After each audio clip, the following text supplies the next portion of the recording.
Okay guys, on Wednesdays we are working on our overhead squat. So last week we had a chance to test our one of our maxes of this. So reminder, when you set up for the overhead squat, if you're coming out of a rack, you're gonna come under like a back squat, stand up, take a step back. From here, find your grip. And then you're gonna jump the bar up overhead and lock out, okay? Find your squat stance. Really work on chest up, stability in the upper body, the shoulders are the priority. Good deep squat, stand back up. When you're done, bring it back to your back like that. If you're not comfortable, you're really tired, feel free to drop the bar to the floor and the coach or someone else can help you pick it back up into the rack. So we're gonna be doing this 5 reps every 90 seconds for 5 rounds. So for those that struggle with the overhead squat, we recommend keeping it just with an empty barbell and doing tempo, pause, overhead squat. So it will look like this. All right, so you might not need a rack for this, but you get overhead. You're gonna find your position, focus on your shoulders, and go slow down. When you find your end range, you start to lose like your shoulders, just hang out there, pause, and then stand back up. So slow, really working on position, challenge yourself, getting deeper every rep. Pause, and then stand for a set of 5. So it's more time under tension. And again, you're using this to try to learn to activate and open up that position.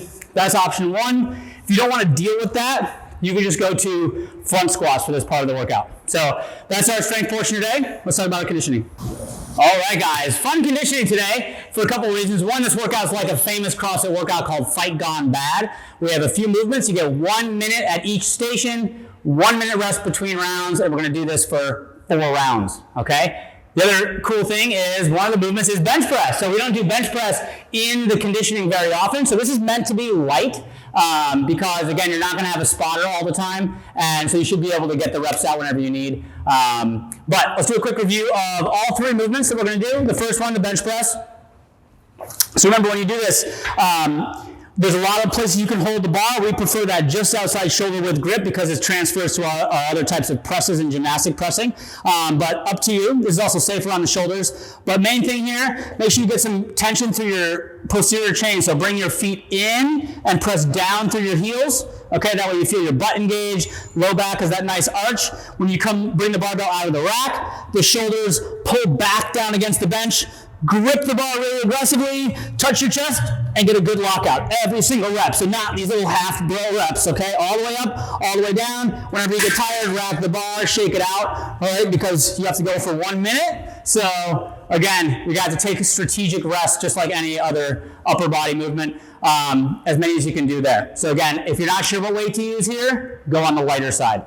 From there, we go into sandbag walking lunges. So you're gonna wanna put this on your back. All right, so from here, there's going to be walking lunge. So tap the knee, stand up. Every lunge is 1 rep, okay? Always with this, we talk about making sure that your feet are wide, so about shoulder width. This gives you stability. If you walk 1 foot in front of the other, sometimes you can feel wobbly, okay? So you don't want to walk on a tightrope. Make sure that the back knee actually makes contact with the ground. My front shin is vertical, so I'm pushing through the front heel and that back toe, standing up all the way for every rep. The third movement, everyone's favorite, the assault bike for calories, all right? So with the bench press, the assault bike in class will probably start you at different stations. You get 1 minute after you complete all 3, and then 4 rounds through for as many reps as you can do for the day. And we do have a finisher for you guys today. It's going to be 50 reps each side plank hip lowers. So 2 main ways to do this. One is on the forearm. Okay, you have to be able to hold a good side plank to begin with, right? Or this engages the upper body. You have to be able to control the elbow joint as well. Okay, but both of these, you drop the hips and then lift them as high as you can. Okay, try to keep your hips flat. A common mistake, if you watch from the side here, is that when people are in that side plank, their hips are kind of like this and their shoulder drops forward. So you really want to try to be that nice, flat line. 50 reps on each side. This is for quality, rest as needed. And I'm cool with you even, breaking it up into different sets, maybe 5 sets back and forth, 10 each side, something like that. Again, to ensure quality. And that's it for today, guys. We'll see you tomorrow.